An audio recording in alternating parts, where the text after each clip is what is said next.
Hi, today we're with Marsha Connet, our Southeast Regional Literacy Consultant and also loyal donor to Wisconsin Literacy. Marsha, I wanted to ask you, how did literacy become important to you? You know, it's really interesting. When I was still in college and majoring in education and in sociology, I did a field placement at the Racine County Jail. And my job at the Racine County Jail was to work with these guys who were in jail for driving without their driver's licenses. And as it turned out, they were there because they couldn't read and they couldn't pass the test. And so it was eye-opening to me, but it also made me realize the power of literacy, you know, to have the opportunity to stay out of jail by simply being able to read the questions on a test. So how long have you been working for Wisconsin Literacy? Oh, I think it's more than 12 years. Wow, that's Yeah, awesome. so it's been a while. I've seen a lot of changes. I was trying to think the other day, I think when I came, we might have had 30 some members, and we now have like 70. We're like double of what we were. That's incredible growth. So you've been in literacy for a while. You've been with Wisconsin Literacy for a while. So there have been some recent changes with COVID-19. Yes. Can you tell me a little bit about what you've been working on, how this has impacted literacy programs that you serve? Well, I can think of two things that the regional consultants and the coordinators have been working on, and one is the Thursday morning coffee chats, where we have really kind of opened up the world to our members and said, you know, what do you want to talk about? What do you want to share with one another? What kind of questions do you have? And we've had targeted topics every Thursday for, oh my gosh, I can't remember how many weeks, and the interest is still there, and people are still coming, and we're still having topics discussed. And I think in the beginning, the very first topic that we did was how to communicate when you can't be face to face.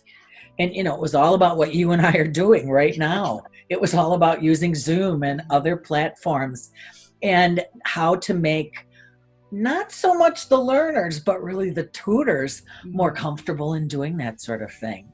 So those two things have really been just energizing to me, to kind of pull on my research juices and begin to put not just that page about how to link students and tutors, but the other pages that you and I have worked on together, whether it's resources for parents or resources for kids, which was my favorite one that we did, or resources for adult learners. And right now, the one I'm working on are the mental health resources, because I think that's going to be the next big one.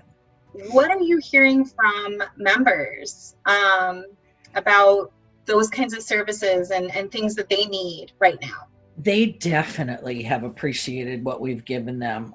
We have been able to provide them not only with those things, but with some real tangible products. I had a member who didn't have a computer, and I was able to get her a computer, and it changed the way they could do business. It really has. The other thing that I am just so immensely proud of our members is that they've just stepped up, and many programs, even if they couldn't get up and running right away, are up and running and doing things. And it might be something as simple as having tutors and students write letters to each other, because, oh my gosh, what a great lesson is that? Yes. To Zoom classes and book clubs that are meeting via Zoom. As tough as it's been fun. Yeah, I've been really impressed with how the programs are pivoting, and they're trying to come up with really creative solutions, because at the heart of it, every one of the people that I meet, they care.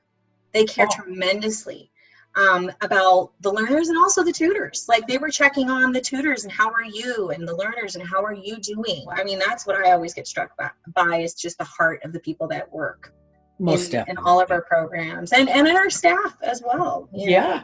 So you are not only a dedicated staff member, but also a loyal donor. Why does Wisconsin Literacy continue to be an organization that you care about and want to support? Well, I think it goes back to when I was an executive director back in another life. I really wanted my staff to feel invested in the program that we were providing, and they were. And they were really good models for me as I went forward into other things. That if you truly believe in your heart in what you're doing, not only will you support it with your blood, sweat, and tears, but you'll support it with your available dollars. And it truly is a gift of love as far as I'm concerned. I believe in what we do, and I know how important it is to have the funding to do it. Yeah, I think we're building skills that programs can use going forward for sure, and Absolutely. creative in new ways. Well, I want to thank you so much for taking the time to talk to me today. This has been a lot of fun. It has. It has. Thank you so much. I really appreciate having the opportunity to talk to you as well.